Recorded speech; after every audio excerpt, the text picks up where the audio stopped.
Olá pessoal, boa tarde, bem-vindos a mais um FinTalks. Meu nome é Marcelo, sou sócio da área de regulatório bancário do escritório, estou aqui com a Tássila, nossa associada também na área, e nós vamos conversar hoje sobre o novo marco legal e regulatório de câmbio. A nova lei saiu no final de 21, entrou em vigor no final de 22 e em 22 também no final do ano. Foi editada uma nova regulamentação da matéria. Tássila, acho que um ponto para a gente conversar aqui sobre esse assunto é entender primeiro o que inspirou essa mudança legal e regulatória. Bom, Marcelo, acho que a gente pode dividir essa questão em dois principais pontos. A primeira é a modernização da legislação e a segunda é a consolidação desse arcabouço legislativo. Sobre a modernização, antigamente a gente tem que lembrar que a gente tinha diversos dispositivos que foram editados, publicados ao longo das últimas décadas. Então, a legislação era extremamente defasada, tanto em relação à linguagem, tanto em relação aos próprios dispositivos, que acabavam não refletindo exatamente o mercado que a gente tem hoje em dia. Em relação à consolidação, a gente tinha cerca de 40 dispositivos legais aí que foram revogados e substituídos pelo novo marco legal do câmbio, que foi realmente um esforço aí de consolidação em um diploma legal só de todas essas disposições regulando esse mercado. Bom, como mencionado pela Tássila, né, de fato a gente tinha uma situação aqui no Brasil com um marco legal do câmbio que era extremamente defasado, né, então você tinha ali dispositivos que não faziam mais nenhum sentido atualmente, e além disso um problema de racionalização na medida que você tinha um número excessivamente alto de normas que tornavam ali a prática, né, de qualquer atividade envolvendo o câmbio muito mais complexa e a interpretação da legislação também é algo bastante problemático.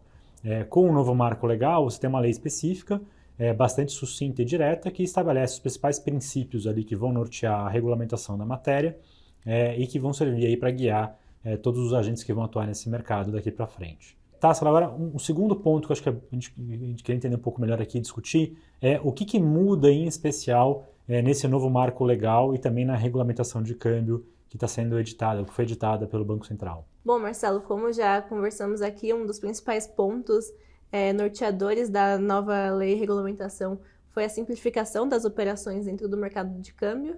Então, um dos principais pontos de mudança que a gente pode destacar aqui é a questão da livre formalização dos contratos de câmbio, das operações de câmbio, né? Antigamente, a norma exigia que a maior parte das operações fossem formalizadas de uma forma pré-determinada pelo Banco Central, e agora a gente tem a maior liberdade das instituições de escolherem uma forma que melhor lhes atendem de formalizar. Seguindo nessa linha também, a gente tem uma diminuição bem relevante dos códigos de classificação dessas operações. Então, em especial, né, a gente destaca aqui para operações de até $50 mil, que foram reduzidos para somente 10 códigos. Nessa linha também a gente tem que agora a responsabilidade por informar esses códigos é do cliente e não mais da instituição autorizada a operar no mercado de câmbio, com um pequeno disclaimer que essas instituições elas possuem a obrigação de prestar suporte aos seus clientes nessa classificação. Outro ponto também que a gente tem super relevante é a questão da equiparação da conta de não residente com a conta de residente, né, em moeda nacional. Antigamente, os procedimentos relativos à manutenção e abertura dessas contas eram super complexos e acabava desestimulando a utilização dessas contas no Brasil. E a partir agora da nova regulamentação, com essa equiparação, essas contas tendem a ser mais utilizadas. Outro ponto também que a gente tem é a questão da permissão para que pessoas físicas negociem diretamente valores em até $500. E o último ponto é que foi modificado de $10 mil para $10 mil a permissão de carregar dinheiro em espécie em viagens internacionais. Bom, pessoal, como a Tássila destacou, tem algumas mudanças bastante importantes aqui, estruturais, né, no novo marco legal e regulatório de câmbio. Dentre esses pontos, acho que o que eu chamo a atenção aqui para vocês é a questão da equiparação de tratamento entre contas em moeda nacional abertas para não residentes e contas para residentes. Esse é um ponto bastante importante, que pode fomentar a oferta desse tipo de conta aqui pelas instituições nacionais para estrangeiros. É importante destacar também que não houve nenhuma mudança até agora com relação às contas em moeda estrangeira. Apesar de às vezes ser comentado que isso seria um ponto a ser alterado, isso ainda não foi objeto de alterações.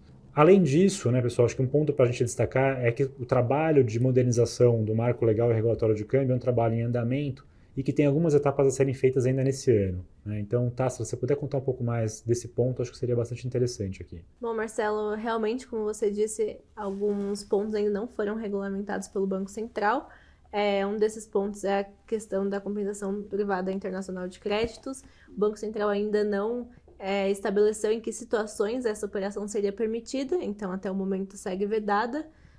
Outra questão é a eliminação de determinados prazos para a liquidação de operações de câmbio.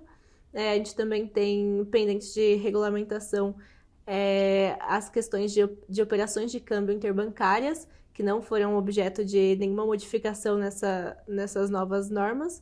E, por fim, o último ponto até o momento, o Conselho Monetário Nacional não editou nenhuma regulamentação em relação a novas hipóteses em que seriam permitido o pagamento em moeda estrangeira de obrigações execuíveis em território nacional. Tá, para a gente encerrar aqui a nossa conversa, o que você destacaria aí de pontos de atenção com relação às instituições de pagamento e também aos serviços de facilitação de pagamento internacional ou serviços de IFX? Bom, Marcelo, um ponto interessante de se destacar sobre essa pergunta é que a modernização do arcabouço regulatório cambial começou ainda em 2021, com a edição da Resolução 137 pelo Banco Central.